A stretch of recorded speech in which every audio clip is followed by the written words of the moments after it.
So this week we have some interesting things to talk about. Yeah. Because we've experienced some interesting things in this last week. Tunnel. So then the other side of the flip that coin is then ultimately we should actually let them take our stuff. And I was wondering when that was going to happen. Yeah, interesting topic.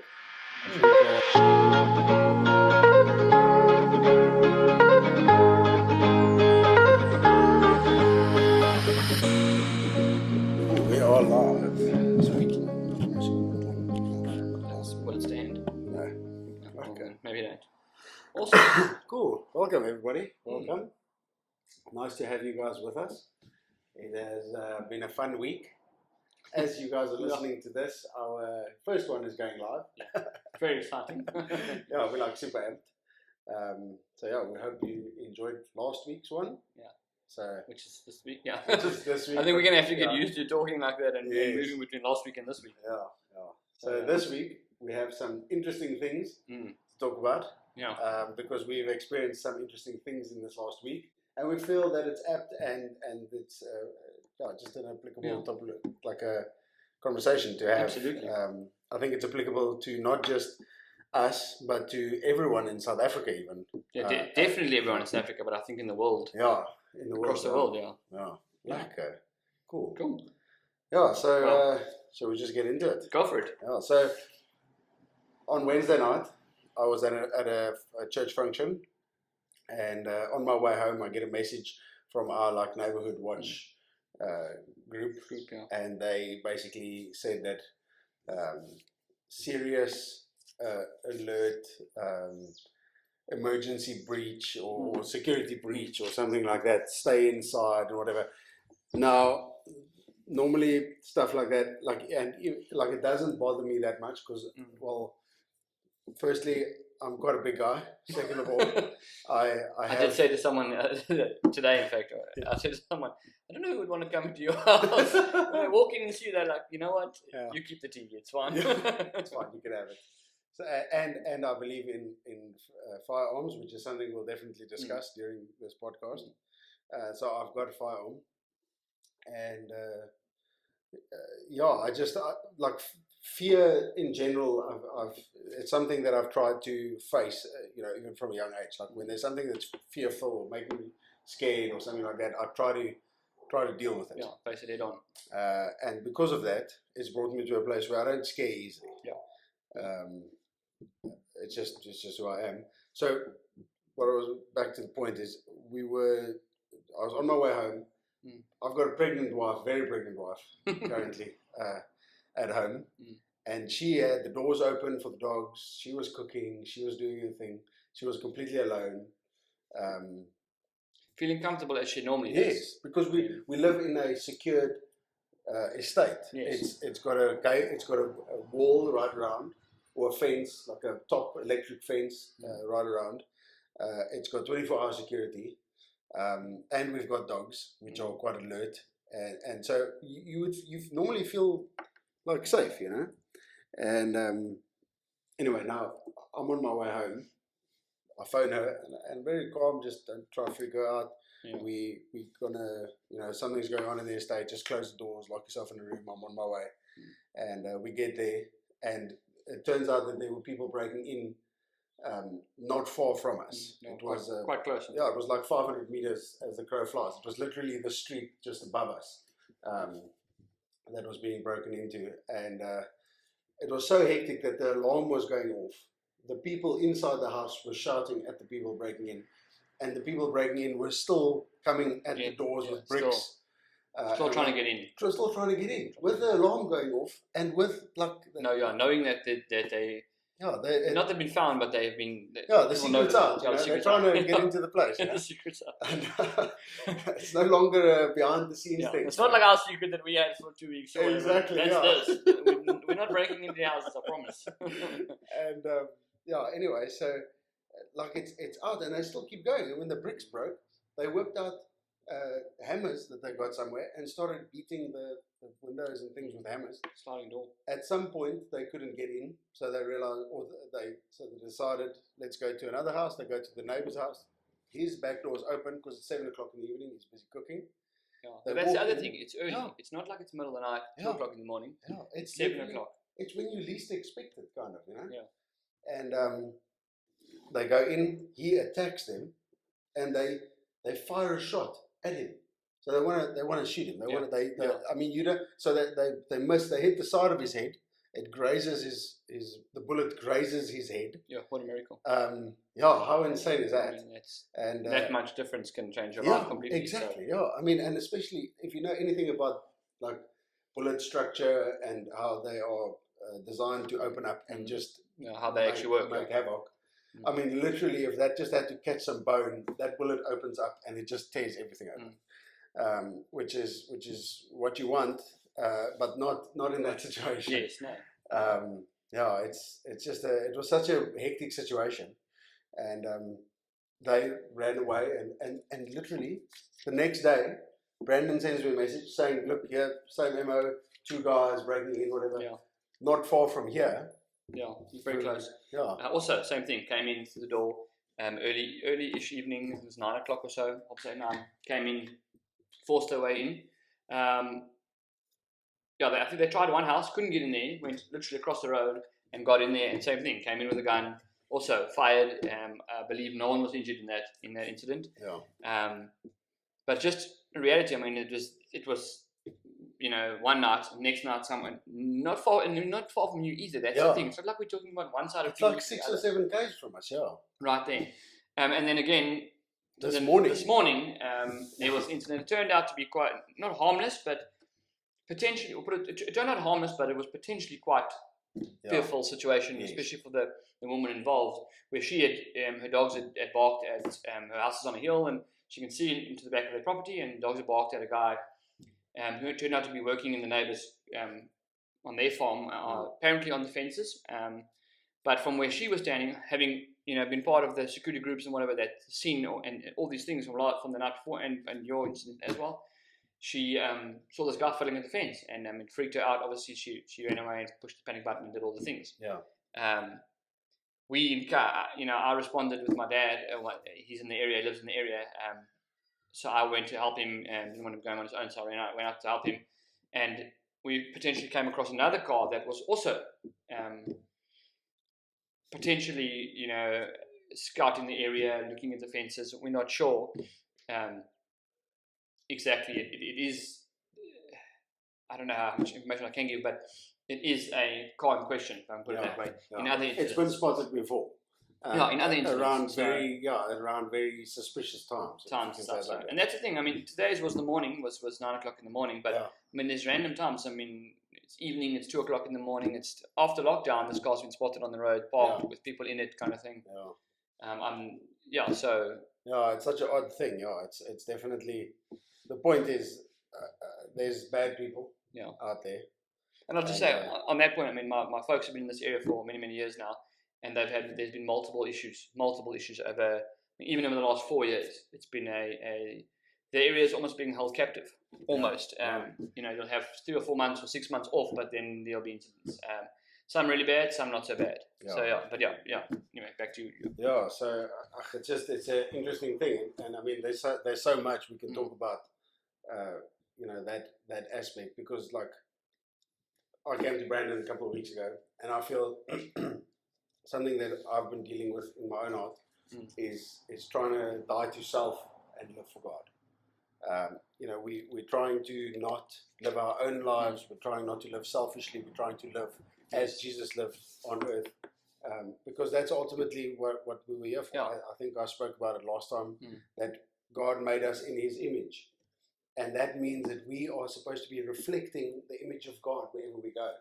And that's an important thing that we should all, as Christians, just like work towards, and dying to your own self. Because selfishness and your own wants and needs, Desires. your own desires, your own plans. selfish desires, selfish plans, apart from God specifically, are not godly.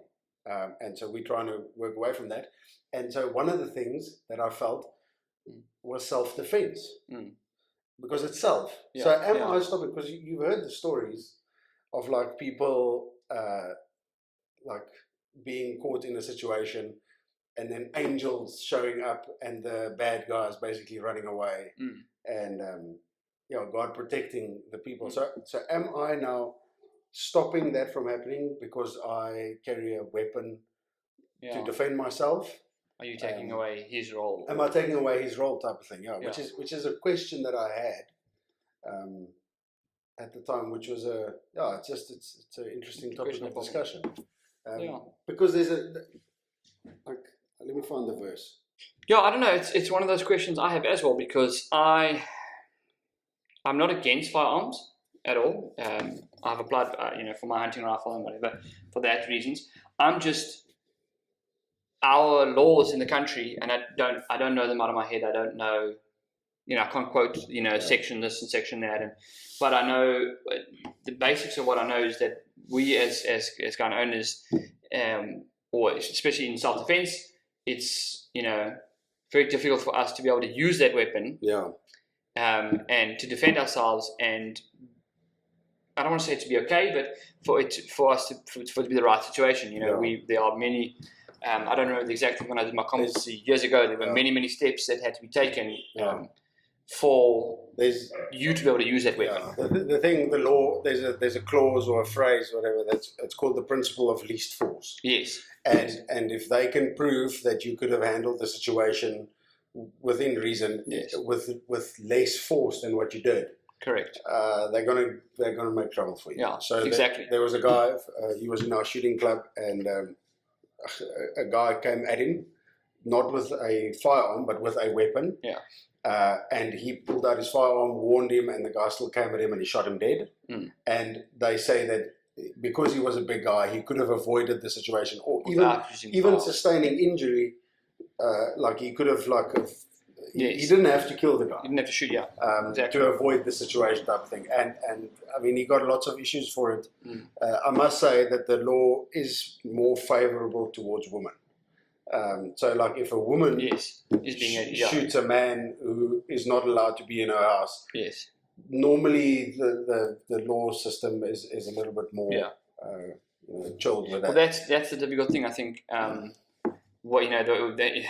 I know, if I remember correctly, there's also like levels. So if he comes at you with a knife, you can respond with a knife. Yes. That's legal. If you respond with a firearm, you are the one who's now overpowered. So you need to control that. If he comes with a firearm, usually, if he comes with a brick, there's different levels. If you can get out of your space, that's the preferable answer. To get away, kind of thing. Make sure you get out, close the door, leave him in your one room, if that makes sense, or leave him in your lounge. Like if there's a big window or something that you could have ran away from, then exactly, you should have done that. If you can duck or hide behind a wall, that is your escape route before using your firearm. Yes. Which kind of defeats the purpose of having the firearm almost. Yeah.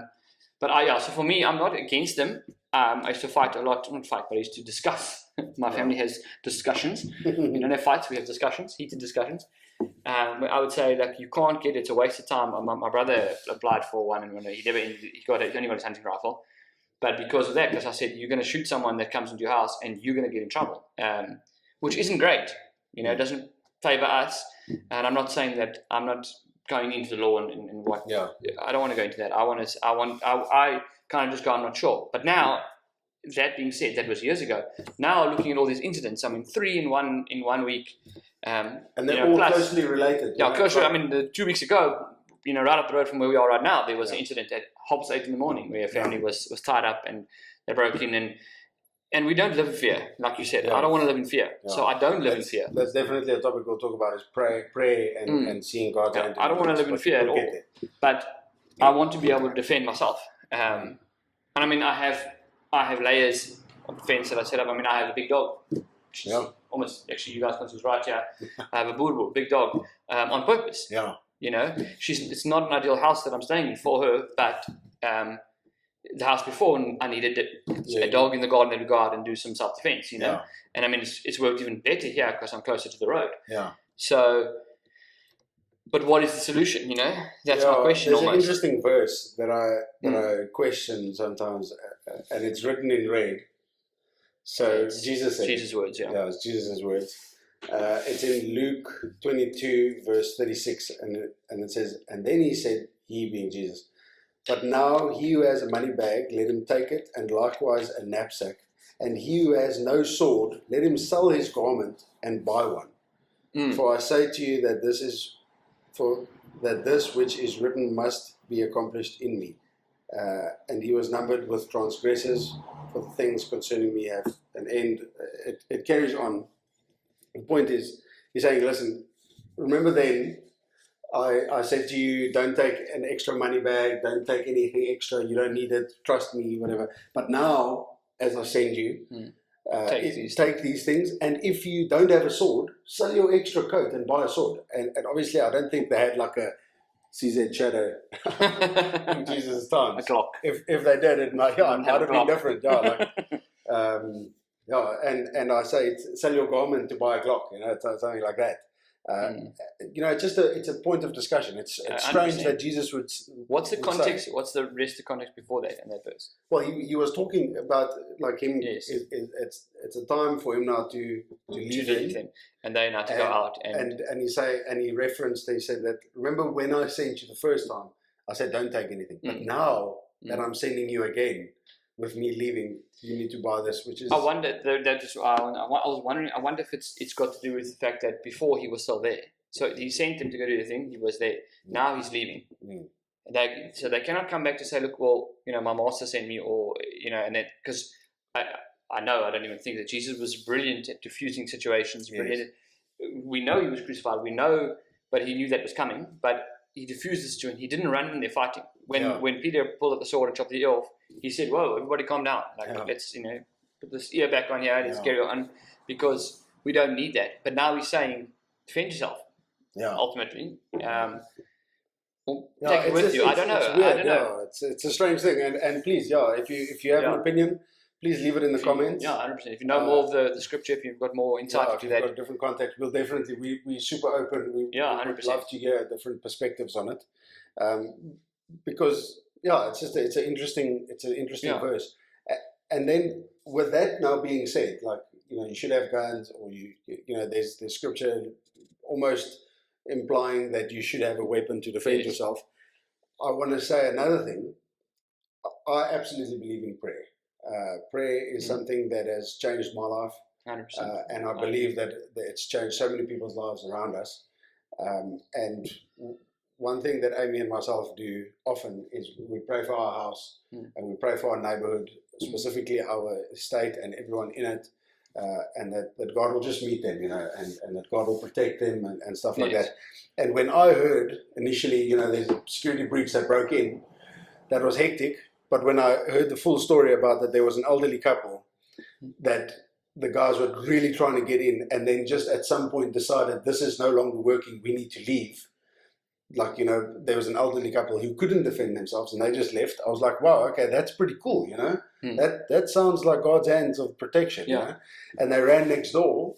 The guy attacked the baddies, or whatever you want to call them, and they shot the side of he got a flesh wound on the side of his head, like we mentioned. And I mean, they didn't aim for the side of his head. No, that's a very small place to aim for. We aim for Springbok, and they aimed for his Eskom. Okay, they wanted to put his Eskom off, and they couldn't. And that again sounded to me like, wow, here's two situations that could have ended potentially 1,000,000 times worse, and it didn't, as bad as it was. And I felt so convicted in my heart, like, hey, listen, this is why we pray. So that God will protect us. It doesn't mean bad things aren't going to happen, but when they do happen, you oftentimes find God's hand of protection. Yeah, I mean, we've all heard many of the stories of war, the border war, and these things in Zimbabwe and Zambia and all these different countries that have been at war at certain times. And I don't want to get into all of that, but we've all heard the stories though of the farmers watching the guys coming along there, and all they could do was pray, and they prayed, and when the guys ran away and were eventually caught, they were asked, why did you attack this one farm? You attacked everyone else around there, this one you didn't touch. And the criminals had said, or the whatever you want to call them, the whatever they were, the baddies, the rebels, the baddies, whatever, they had said that when they got to this farm, there were soldiers standing in front of the gates, and there were these things, and it was angels, because that farmer didn't have that, and that's the power of prayer, I think. I know. I know in my life I've been very blessed so far not to have any incidents where I've never been hijacked or attacked. Or we've had a couple of close calls over the years, and I think I think God's protected me 100%, but I think God gave me a big family. I've got two brothers as well that are big as well, and my dad and dogs. And I mean, I do believe in the dogs. So we had a pit bull at one stage, and she was brilliant. She was the best family dog ever until I put on a lead at night time and took her outside on the road. If there was an issue with a car or a neighbor or whatever, she was on point. We trained her like that, but we also didn't train her like it. We trained her the basics of it, but she just got the job, kind of thing. You almost facilitated her growing into that because that's what she does. But I know that every time of that I prayed. Like every time it's, I may not have got down, next to my bed and taken the Bible and, not like the traditional way of praying. But on the way there, I'm like, if you're getting the dog, I'm like, Lord, please just, help me be safe, help the family be safe, whatever the situation might be. And He's protected me in many other things involved in it, getting out to my folks. Their farm was attacked years ago, not their house, fortunately. Everyone is okay now and was okay at the end of it. But I mean, I drove emergencies on really fast. It was 2 o'clock in the morning. I was coming from the crosstown. I was making sure I was getting there. And He protected me in there. Can step in the road. Yes, I mean the car that I was driving at the time was really good because it was 4-wheel drive, permanent 4-wheel drive, so it was really good to stick to the road. But it was also that car had a lot of issues of its own, so it could have easily fallen apart. And so God protects us in that. There's definitely power in prayer. But there's also got to be a point where we are wise about it. Almost. And that's exactly like about this verse. It's so interesting that, first, if you look at the two scenarios, first Jesus says, "Trust me, don't take anything extra. I will protect you. I'm sending you like sheep among wolves, but trust in me." And then the second step, once they've already done that and lived that, where they trust Him, then He said, "Okay, cool. Listen, if you don't have a sword, buy a sword. It's dangerous out there." But it was already in them that they were trusting God. I think the only thing that buying a sword would mean for self-defense. You're not cutting your belt on with a sword. No, a pocket knife would be more than fine. Look, on that note, I carry a pocket knife every day, and it's not. I can get it out the pocket. It's not a huge knife. It's not. It's quite a menacing knife, but I don't carry it necessarily so that I can defend myself.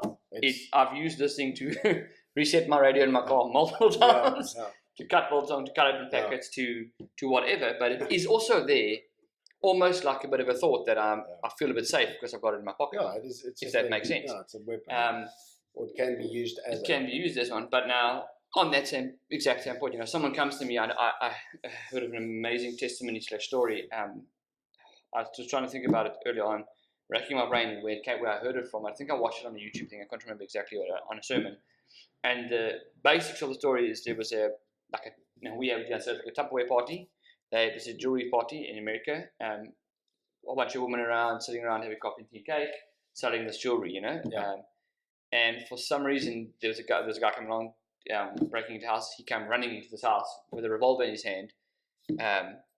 Obviously saw the cars, realized there was obviously money in the jewelry, whatever the story was. I think it was in the 80s. I stand corrected. Anyway, he comes running in, put your hands up. We've also put your hands up, give me all the money, kind of thing. And it was a woman and her mom and the mom's friend. So. The woman I think was 40 around there, so I assume the mom was 60 somewhere around there. Yes. Anyway, this granny sort of looked around and realized that everyone's petrified. This guy's standing there, he's freaking out, his hands are shaking or whatever. And her natural response wasn't to pull out a firearm. Yes. Now, we all know gun laws in America are different to ours. You can carry. I mean, there's a states differ, and obviously not. But some of them you can open carry and some you can't. So we don't. I don't get into all that. But the point was that they could have done that. She got up and she just started screaming the name Jesus. I think she screamed like 10 times at him. And on the 10th time, he put the gun down, pulled his mask off, and went out. And apparently, as I say, I'm not remember the exact thing, but apparently somewhere along the line, he got caught somewhere along that, and she managed to see him, and that changed his life.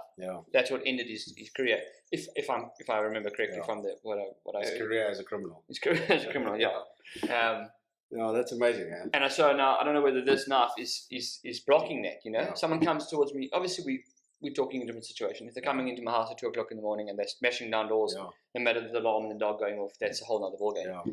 But if someone's coming along to me to mug me, kind of thing, Yeah. you know, maybe I should be shouting Jesus. Maybe Yeah. I should be asking. Yeah. You know, and it sounds funny, but this is what I've got. Yeah. Do you need more? You know.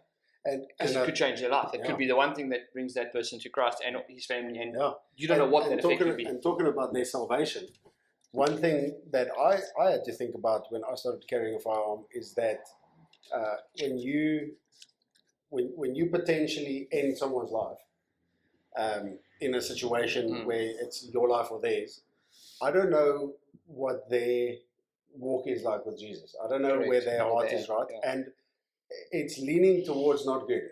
If they are, If they're breaking into my house at 2 in the morning and they're trying to do harm to me and my Probably. family, yeah, probably. they're probably not the biggest Christians, you know? Yeah. So the potential is if I switch off this guy's ESCOM, and that's potentially sending him to not heaven, you know? Yeah. No, 100%. I'm trying to not sugarcoat it, but But I mean, no, we said the same. We said not the same, but we said about hunting alone. You know, I think we're always going to touch on hunting now. Yeah. Hunting is just the best thing. Like, Yeah, you should yeah. get into it. It's for your fitness, for your head, everything. Yeah, You for can the just freezer, for get a your, camera and go hunt Yeah. animals with pictures. Go if you for don't it. like guns. go for it. Yeah. But I think that the thought of it, you know, what we said, when we pull the trigger and the animal goes down, when we walk up to the animal, I don't walk up and I'm like, yes, I'm the most amazing. It's actually quite a like, It's quite a reverent feeling. still moment. You're like, I've taken this life from this thing. I know for myself, at one stage when I didn't, because I've got back in hunting now and we hunted on the farm as kids and whatnot, but in the middle I kind of was almost like, maybe I don't want to shoot something. Yeah. Maybe I don't want to take that 100%. life, you know? And I still feel like it when I walk up to the springbok, I'm like, wow, this is a beautiful animal. Yeah. This is, you know, Yeah. I've been blessed. I have been blessed that the animals I've shot have been old animals. They've been, you know, I didn't necessarily choose them because we were culling a huge herd, but I've been blessed in that point. But I can't imagine the thought of if you take, you know, if you switch someone's ESCOM off, you know, as you said, if you take a human life, what that would be, I don't the think ramifications, you know. I don't think we were really designed to do that. I don't think so. God didn't make us. I personally don't think so. Yeah. Yeah, He didn't equip us for that. No. But He So- didn't make us it. You know, it was Cain and Abel that Yes, brought that. exactly, Sin, yeah. it was the Sin, devil and sin yeah. brought it in, but Cain and Abel is where that came in. Yes. So we're physically not made to do that, you know. So I don't know what your mental state as well will be. And I mean, even if you are, and not even, especially if you are defending your family, you're defending yourself in your room kind of thing. I mean, if they come into just a set of my room, you know, I've got my bed and there's a sliding door. There is gates and whatnot, but there's a sliding door right there. So if they come in, I'm lying in bed. Yeah.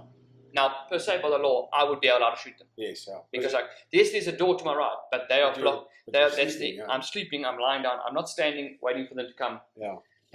That's a brief description of the law, but I would be able to do that. But I can't wrap my head around doing that, you know. Yeah. And that's why I say I'm not anti guns at all, but I'm almost anti carrying for self-defense because I'm like, never mind me getting in trouble with the law, but what, you know, when I've done that, when I've switched that ESCOM off, what then, you know? Yeah. What then for you? Like What then, emotionally, you know? spiritually, you just physically, like Physically, the law, legally, where you go. where you go, and that What's gonna definitely is a thing. And for me, I think it's easy to say, okay, well, listen, let's rather take that off the table. Yeah. And deal with this in a different way. I pray that God will protect me and stuff like that. Yes, 100%. But as a husband now and as a father to be, it has changed my perspective. And again, like I'm very open to hear your guys' opinion because now it's not just me. Now I have a God ordained responsibility to be the head of the home. Yeah, to protect and to look your after family. my family and to look after my kids. 100%. You know, now it becomes, I don't know, at least in my mind, I find a difference in my heart. Yeah, so that's just an interesting thing that that does change my perspective, is having a baby and being married and having to look after that. But even, you know, I've been, for myself, I've been I've gone up and down on it because I'm at a point now where I'm like, I've not been affected by crime, but now it's affecting me. Whether it's my family, my parents out in their house. It's close to home. It's close to home. It's up the road. It's, what am I? Where do I really stand on it? At what point? Because I think it's easy to say, like, listen, we shouldn't use guns or we shouldn't use this if you've never been affected by it. 100%. But what if you are? 100%. What if you're really faced with that situation? What if someone comes into your house? I can bet you now, I would way rather want a way to defend myself than to just be there sitting duck. That's just as who I am. Yeah. It's not my fault. It's not me killing someone out of militia. Yeah, you're not committing murder. They have decided that they want to come into my house and to force their ill will on me. So if something happens to them, they made a decision. It's their responsibility. Yeah. Like their responsibility can't be taken away. They're not the victim if they get shot. And there goes my self-defense right there. Yeah. Someone might pass. So. Yeah. But that's I was going to say. Now we take that to go. Okay, so fine. Let's talk about. Let's bring in non-lethal firearms, non-lethal self-defense. What is there? And not only what is there, how effective is it really? You know, it was a situation a couple of weeks ago or a couple of months ago. Okay, this isn't a home anymore, so fine. But a guy was potentially hijacked on this highway, just outside of town here, and the hijacker, in his own fault, I guess, was using a BB gun. You know, a little plastic or a metal, like an airsoft. That's what I mean for pistol.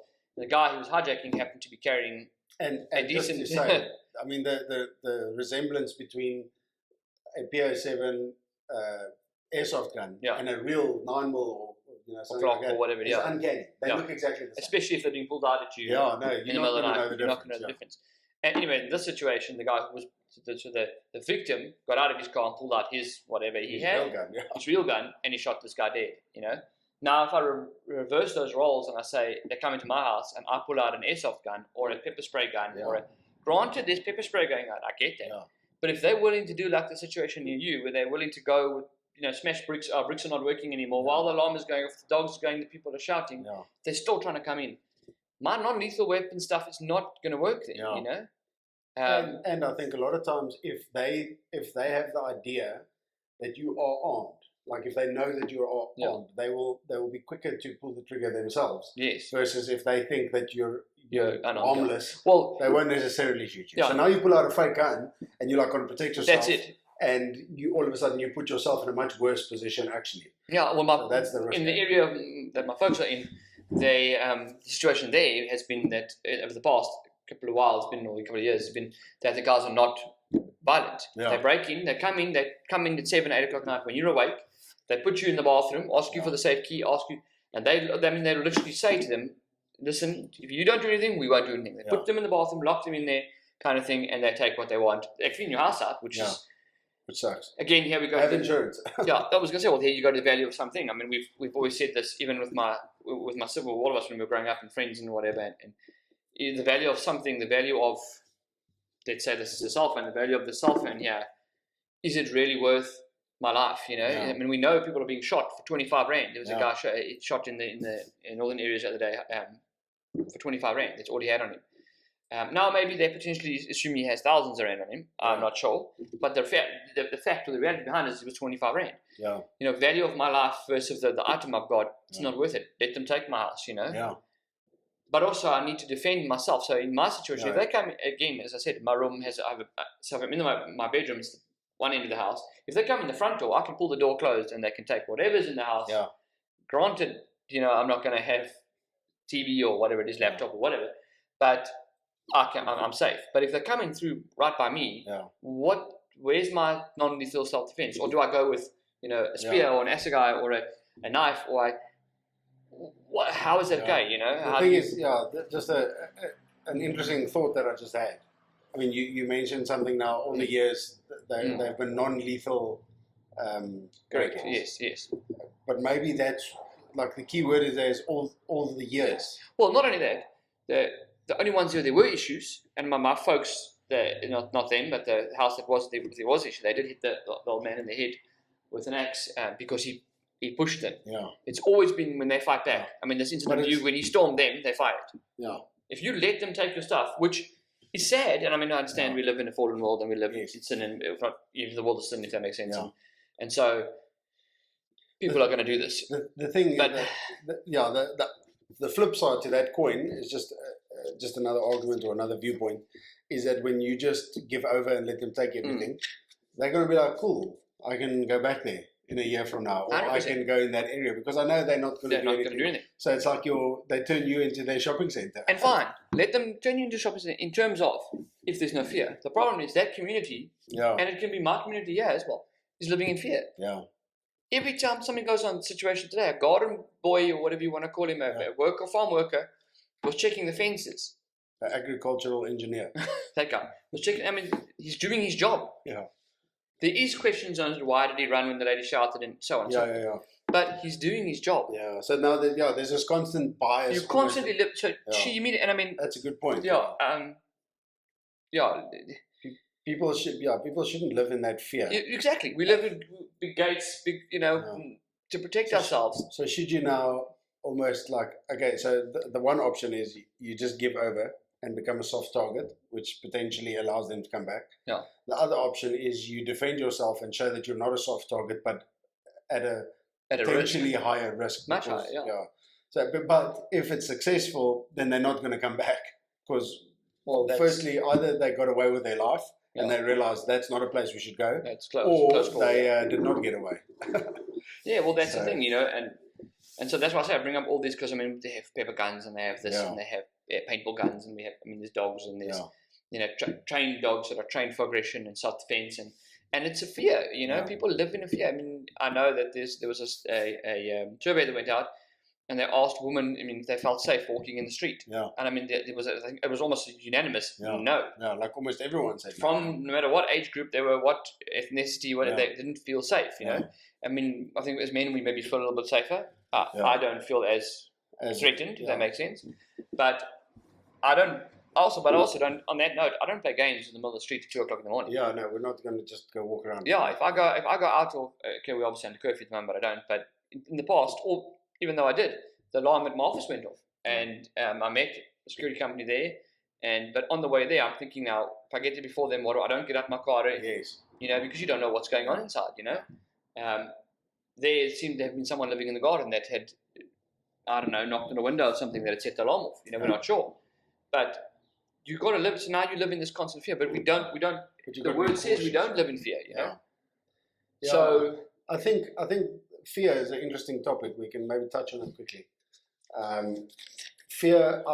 Someone once gave me the analogy that fear is like you being on a boat in the rough sea. And the water is the fear. So you can feel fear. Yeah. You can know that there's a fearful situation going on right now. But as long as the water is outside of the boat, you're fine. Yeah. The second you allow that fear to enter into your heart and to grip you, that's when it's bad. And that's what the Bible says, that we no longer live in fear because God will protect us. And if He doesn't protect us, we're going to heaven. So there's always hope. There's never a bad thing. God will protect me and my family, and if He doesn't protect me and my family, all of us are going to heaven. And whether it's now or whether in 50 years. Yeah. There's always an upside to the coin. When you're a Christian, there's always hope. There's 100%. always 100%. light, even if it is sometimes at the end of the tunnel. So then the other side of the flip of that coin is then ultimately we should actually let them take our stuff. Because ultimately God's going to provide that stuff again, Yeah. No, I suppose, Supposedly. Because the Bible obviously says I'm not talking... if the thief is caught stealing, he needs to return sevenfold. Yeah. Which is obviously not working practically, but spiritually. But I think God returns it sevenfold. Yeah, spiritually it might be a different thing because it's not the person. The person is doing the deed, but it's a demonically driven thing. And if you think about it, sin, the reason why people do bad things is never motivated or hardly ever motivated by the sake of doing something bad. Yes, 100%. People don't go break in. That's what I always say. To terrify. Yeah. They break in because they're money. desperate. They need stuff. All day. Or they want wealth. They want pleasure. Yeah. So look. For sure. I mean, I say that when we talk about this kind of stuff with kids, I say that all the time. I fully agree with you. Obviously, there's the aspect of two sides. There's those that break in, steal your car radio and run off with it because they can sell it for $50 and get supper tonight, kind of thing.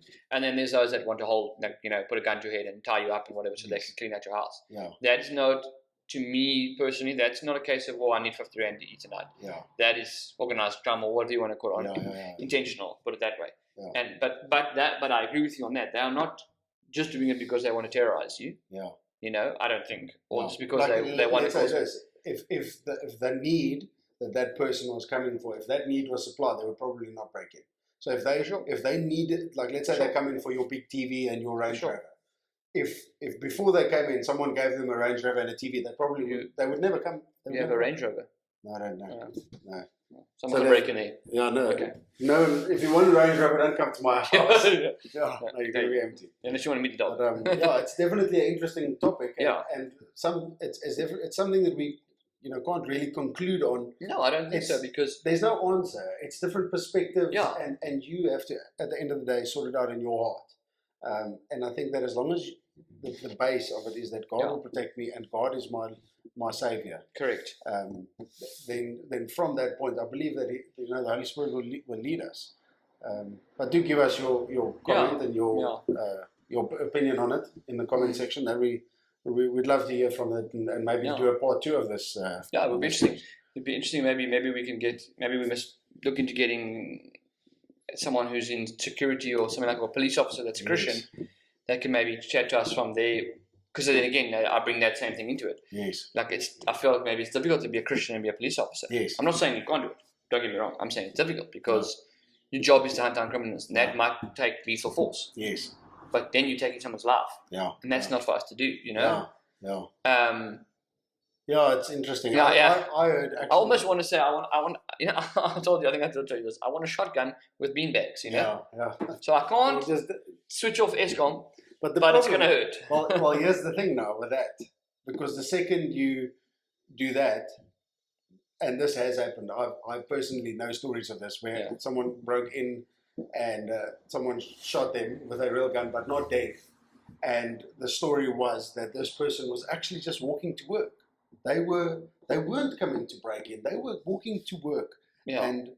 But it's in the person's yard. They were yanking at the what do you call this? Gate or the gate or whatever. Yeah. But not the gate by the windows. The security bars. The security bars and stuff. Yeah. So he was breaking in, but in court, his testimony was, I was just walking past. I was on my way to work, and now, this guy just shot me, and he's such a murderer. But again, or not again, you bring this on that same thing as well. If I shoot with beanbags and they shoot with real bullets. Yeah, well, that's the thing. With live rounds, I'm going down and they're not, Yeah, exactly. I don't know what on. That's why we're saying. Yeah, it's a difficult topic. You need to have good security.